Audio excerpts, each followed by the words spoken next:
John Breitling Coulter was a lieutenant general in the United States Army. Coulter served during World Wars I and II and the Korean War. Early life. Coulter was born on April 27, 1891 in San Antonio, Texas. He graduated from West Texas Military Academy in 1911, and in 1912 obtained a commission as a second lieutenant of cavalry.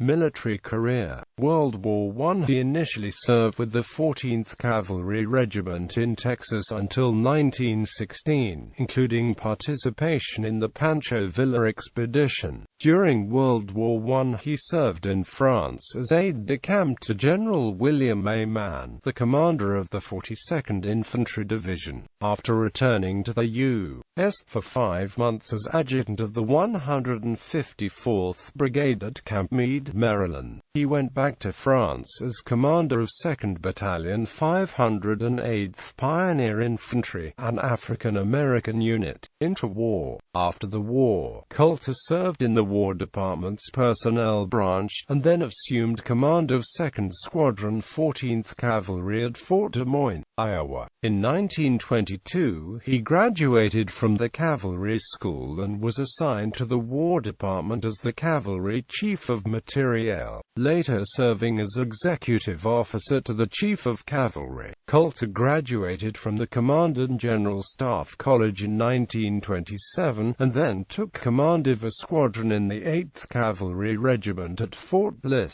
Texas, afterwards serving as Assistant Plants and Training Officer for the 1st Cavalry Division. He was subsequently assigned to the General Staff's Military Intelligence Division as a specialist in Latin American affairs. In 1933, Coulter graduated from the Army War College, and he completed the Naval War College in 1934. In 1938 he was assigned as Executive Officer of the 4th Cavalry Regiment at Fort Meade, South Dakota, and in 1940 he became the regiment's commander.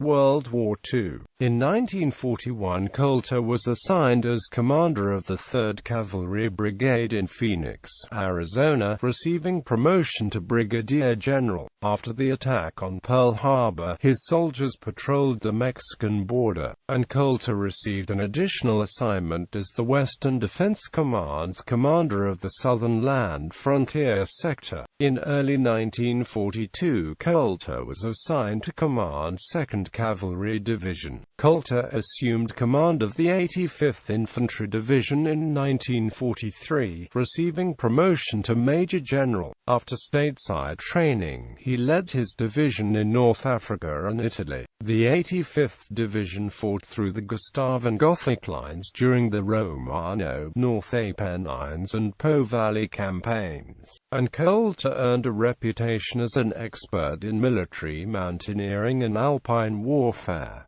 After World War II, Coulter returned to the U.S. as commander of the Infantry Replacement Center at Fort McClellan, Alabama, and then was assigned as deputy commander of 4th Army at Fort Sam Houston, Texas. Korea. In 1948 he went to Korea as commander of the 7th Infantry Division. In 1949 he was appointed Deputy Commander of U.S. Forces in Korea, and then commanded 1st Corps until its deactivation in 1950. Coulter was then assigned as Deputy Commander of 5th Army, headquartered in Chicago. After the June 1950 invasion of South Korea, Coulter was assigned to command 1st Corps, reactivated as part of the 8th Army. As the commander of Task Force Jackson, an ad hoc force of South Korean and U.S. troops, Coulter was credited with a key role in halting North Korea's advance. In September 1950, Coulter assumed command of 9th Corps, and led his organization as the supporting effort to 1st Corps in the U.S. counterattack against North Korea. According to American historian Clay Blair, catastrophic results ensued on the battlefield due to Coulter's mistaken faith in the Turkish brigade's fighting prowess, since Coulter was as deceived as the war correspondents regarding fighting abilities of the Turks. whom Blair called poorly led Green troops. In 1951, Coulter was promoted to Lieutenant General as Deputy Commander of the 8th Army, and was 8th Army Commander General Matthew Ridgway's liaison to the South Korean Army and South Korean President Syngman Rhee. General Coulter retired from the Army in 1952.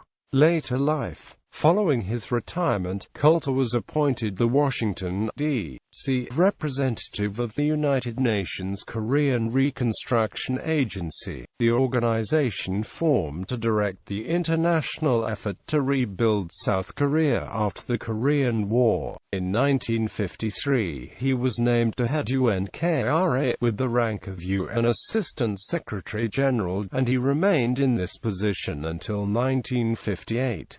During his tenure, he directed the expenditure of more than $200 million for rebuilding South Korea's industry, schools, hospitals, roads and housing. During 1956, General Coulter also advised UN Secretary-General Dag Hammarskjöld on peacekeeping forces during the Suez Crisis. In 1959, Syngman Rhee, still the President of South Korea, erected a statue of Coulter to recognize his efforts to rebuild South Korea. The statue originally stood in the Itaewon district of Seoul. It was rededicated in 1977, and now stands at Seoul-san 18, Naengdong, Gwangjin-gu. In the 1960s, Coulter was president of the Korean Cultural and Freedom Foundation, an organization formed to recognize Korean War veterans and foster cultural exchanges between the U.S. and South Korea. Coulter died in Washington, D.C. on March 6, 1983 and was buried at Arlington National Cemetery. Awards and decorations. His awards and decorations included the Distinguished Service Medal, Silver Star, Bronze Star, Distinguished Flying Cross, and Air Medal. Citation for First Distinguished Service Medal. As Commanding General, 85th Infantry Division, from February 21, 1943 to June 5, 1944. He led his troops on a series of brilliant advances over 100 miles of the most difficult terrain, climaxed by their entry into Rome on June 4, 1944. The outstanding accomplishments of this division in its first experience of combat against a ruthless and battle-hardened enemy were due primarily to his aggressive leadership, his continued emphasis on rigorous, intensive training, his indoctrination of his men with the proper mental conditioning for battle, and his comprehensive grasp of military tactics proved decisive factors in the grim fighting against the enemy-held strong points of Ulsan, Martino, Hill 121 Famia, Terracina and Mount Saraso. By the diligent exercise of his gifts of leadership and constant presence at the front, he made a signal contribution to the smashing defeat of the enemy's forces before Rome. Citation for Second Distinguished Service Medal. For exceptionally meritorious service and duty of great responsibility. From the 17th of August 1944 to the 2nd of May 1945 in Italy, General Coulter commanded the 85th Division in its operations from the Cecina River to the Arno River and Gothic Line. Later, in the difficult cracking of this strongly held and prepared line, the 85th Division, under the exceedingly brilliant direction of General Coulter, took Mount Altarzo on the 18th of September after a 5-day battle. This was one of the most important tactical features of the Gothic Line, the capture of which greatly facilitated the further advance of the Fifth Army through the strongly defended German positions. Throughout winter action in the Apennines and during the victorious Allied offensive in the spring spring, Major General Coulter ably led his troops in the accomplishment of a vital role leading to the crushing defeat of the German forces in Italy. While preparing his division for its assignment in the offensive, he skillfully readjusted troop dispositions, consolidated and strengthened a vulnerable and important mountainous sector, and at the same time provided all possible facilities for the welfare of his troops then undergoing the hardships of mountain fighting in bitter weather. Having perfected plans for the offensive, Major General Coulter directed his division in a smashing attack, inspiring his men by his aggressive leadership and firm determination to press the attack rapidly and relentlessly. Advancing across the Po Valley, the 85th Division severed the vitally important Highway 9, crossed the Po River and continued its drive across the Adige Line, accomplishing an advance of more than 100 miles in a period of 10 days. The brilliant tactical skill and inspiring leadership of Major General Coulter resulted in an extremely vital contribution to the victory achieved by the 15th Army Group.